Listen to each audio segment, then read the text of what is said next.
Hello friends, welcome back to my channel Yasu thoughts. ఈరోజు నేను first time puri చేద్దామని అనుకుంటున్నాను. కానీ అది ఎలా వస్తుందో ఏమో నాకు తెలియదు, బట్ ట్రై చేస్తున్నాను. చాలామంది పూరీలు వచ్చేసి రౌండ్ షేప్ రావాలని అంటారు కదా, నేను కూడా ట్రై చేస్తున్నాను. సో ఇది చపాతీ పిండి అన్నమాట. దీంట్లో సాల్ట్ వేసి అంతా మిక్స్ చేసుకొని పెట్టుకున్నాను. ఫైనల్గా పిండి కలపడం అయిపోయింది. నేను ఇంత చిన్నదంతా కలిపాను, వేయమనుకోకండి, ఎందుకంటే వేస్ట్ అయిపోతుందేమో అని భయం వేసి చిన్నదంతా కలిపాను అనమాట. ఇప్పుడు ఇవి ఇట్లా వేసి రౌండ్ చేసుకుందాం. రౌండ్ చేసుకొని పూరి స్టార్ట్ చేస్తాం. అది రౌండ్గా రావాలి బాగా.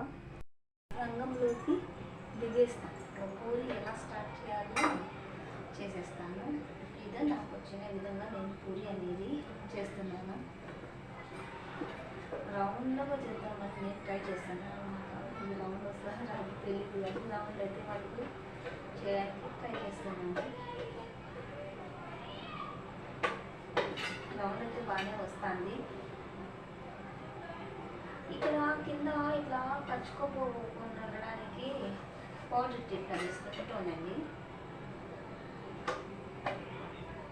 ఫైనల్గా రౌండ్ అనేది వచ్చేసింది.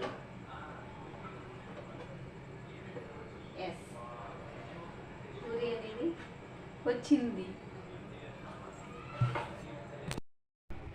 ఫైనల్గా పూరి అనేది ఇట్లా రౌండ్గా బాగా వచ్చేసినాయి. చందమామ ఇట్లా రౌండ్గా ఉంటుంది, నా పూరి కూడా ఇంత రౌండ్గా వచ్చేసింది అనమాట.